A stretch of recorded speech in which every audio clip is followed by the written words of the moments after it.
Hey, what's up, you guys? This is April with the For Richer Horror Podcast, and just a forewarning about this episode. It does talk about murder, and it'll be a bit of a darker episode, but it is something I find interesting.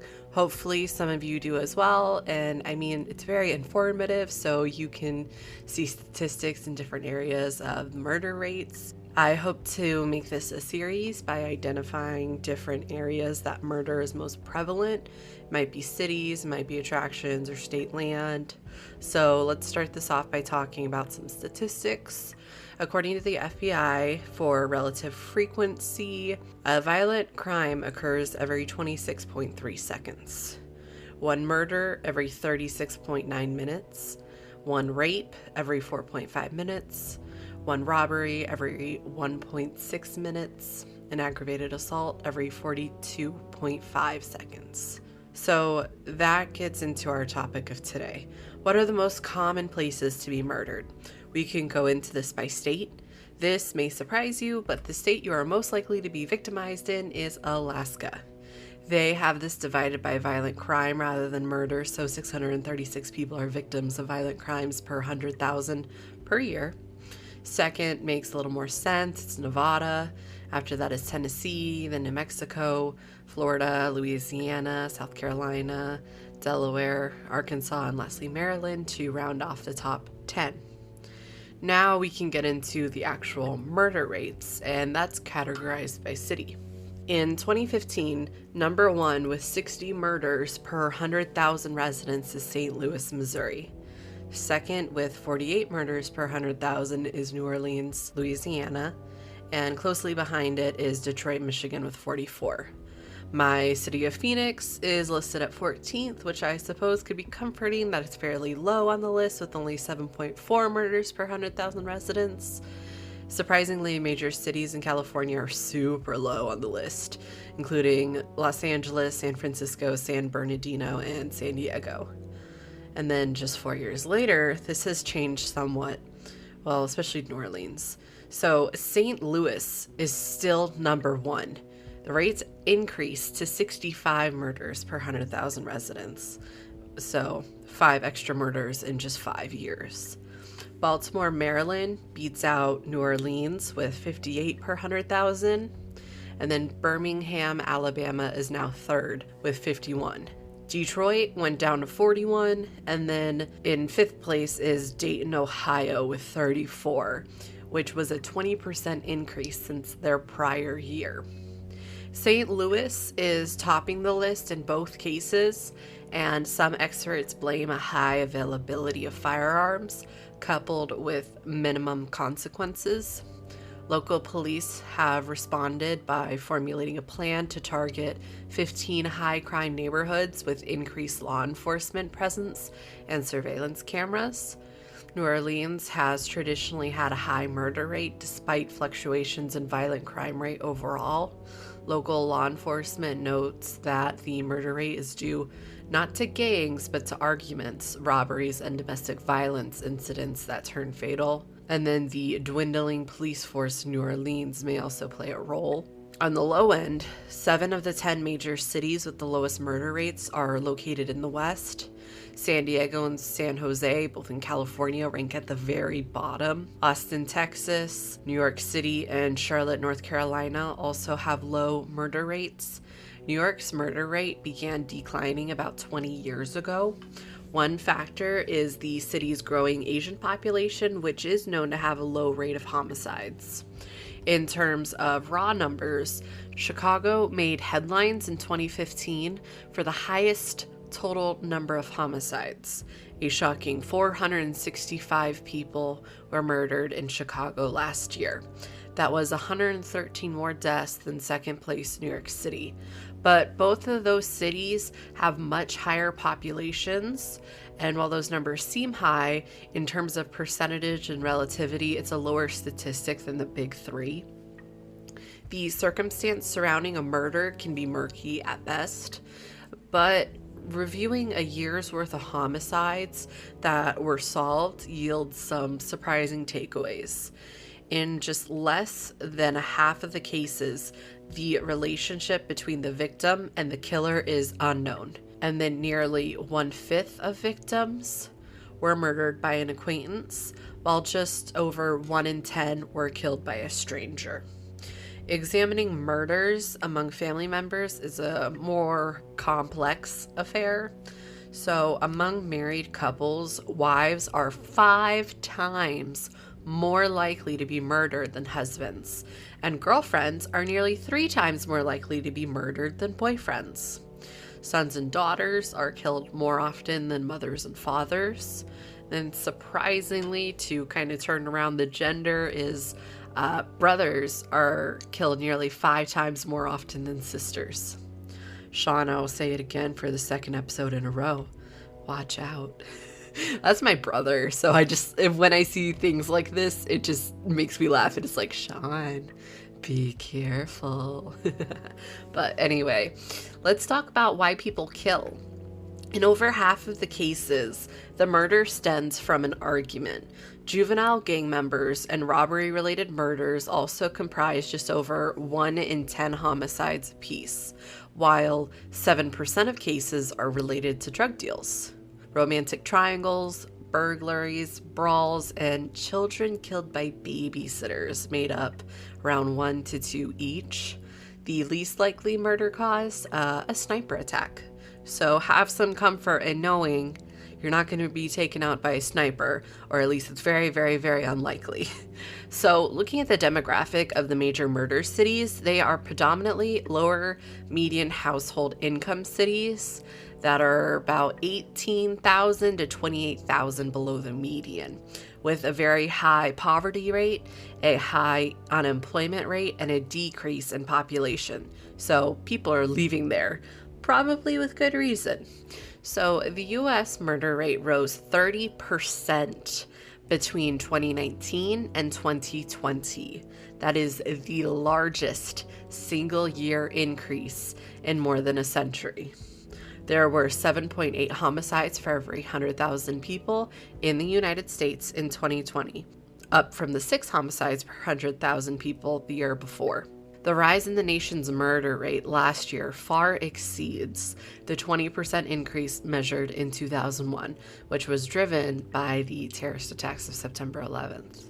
According to the FBI, there were 21,570 murders last year, which was up 29% from 16,669 in 2019, and that is the highest annual total since 1995.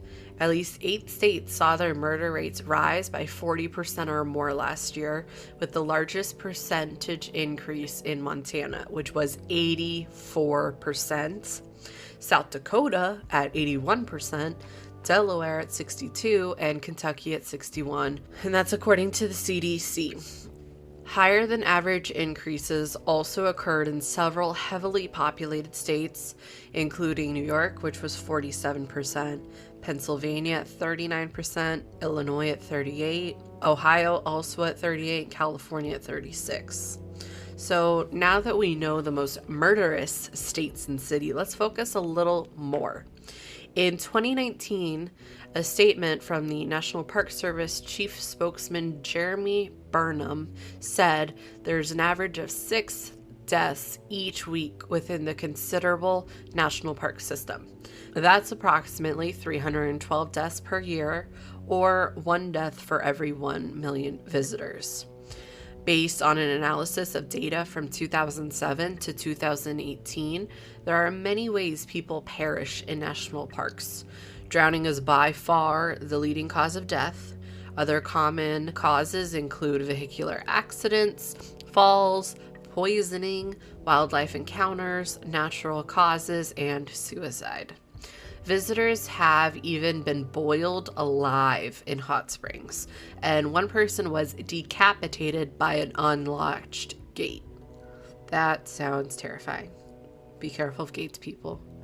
Lake Mead, Yosemite, and Grand Canyon National Parks record the most deaths during the aforementioned time period, but North Cascades National Park in Washington registered the highest death rate. It is by far the next deadliest park, with 65.2 deaths for every 1 million visitors, 65 times higher than the park system average. But that brings us to the question, what about murder? Murder's got to happen there, right? Duh. Often called the FBI of the National Park System, the Investigative Services Branch, ISB. I'm going to pronounce it ISB because I'm not very good at saying investigative. It's investigative, isn't it? God, I'm a dumbass. Mom, you'll correct me. But Investigative Services Branch, ISB, focuses on serious crimes that occur in national parks. As of 2020, just 33 ISB agents operating out of 4 field offices are responsible for the 85 million acres of Park Service land in 423 areas spread across the country. I think they're busy. I think they might be some busy people if they got to cover that much land, don't you think? According to the ISB's most recent annual report from 2019, the agency investigated 674 cases in 2019, and 59% of those were crimes against persons. The Pacific Field Office alone conducted 13 homicide and manslaughter investigations, though only 4 were new cases for the year, and then there were 12 questionable method of death investigations in 2019. Now we'll dig into some of those murders in different parks. So there's the Newlyweds. A pair of newlyweds camping near Arches National Park went missing. Their bodies were later found, and it was determined they were shot to death. They had told friends about a weirdo camping near them, but officials have yet to identify a suspect. That was in 2018, I believe. I don't have the date written down. That's my bad. So Sarah Ellis is the next victim we'll talk about. Sean Pendergraft and Sarah Ellis both worked at the Pig Saw Inn along the Blue Ridge Parkway in the summer of 2018. Pendergraft said that the pair went for a hike one afternoon, but Ellis turned back when it began to rain. He found her hat and umbrella along the trail on his way back and reported her missing. Rangers quickly found Ellis's body just off the trail, and a day later, Pendergraft admitted to killing his coworker. According to the indictment, Ellis was especially vulnerable due to a hearing impairment, and Pendergraft killed her in the midst of a sexual assault. Pendergraft pleaded guilty to first-degree murder and 2 counts of aggravated sexual abuse. In 2020, he was sentenced to life in prison. Good, you asshole. Next is Lila Pickering. This one is especially sad in my opinion. So in 2016, park rangers spotted a vehicle along Blue Ridge Parkway. When a man and small child exited the vehicle and started descending to a steep embankment, the ranger moved in to investigate. That's when Seth Willis Pickering suddenly stabbed his 6-year-old daughter, Lila, in the heart, and she died at the scene. Pickering was in the midst of a custody battle for his daughter and told rangers, "Now they will never be able to take her away from me." He was sentenced to life without parole. Dude, you need the chair. You need the fucking chair. Sorry about, I know people, not everyone agrees with the death penalty, but you're gonna kill your 6-year-old daughter? You deserve the worst thing that could happen to you, in my opinion. So the next one, in 2015, ISB agents responded to reports of a stabbing at the local Baptist church inside Great Smoky Mountains National Park. They found the lifeless body of Tyler Gaddis, a homeless man, with at least 16 stab wounds on the church floor. The next day, Jonathan Hill told authorities he was present when Forrest Hill killed Gaddis for interfering in his relationship with a woman. Forrest Hill pled guilty to second-degree murder and is serving a 16-year sentence. Jonathan Hill received a 4-year sentence after pleading guilty as an accessory.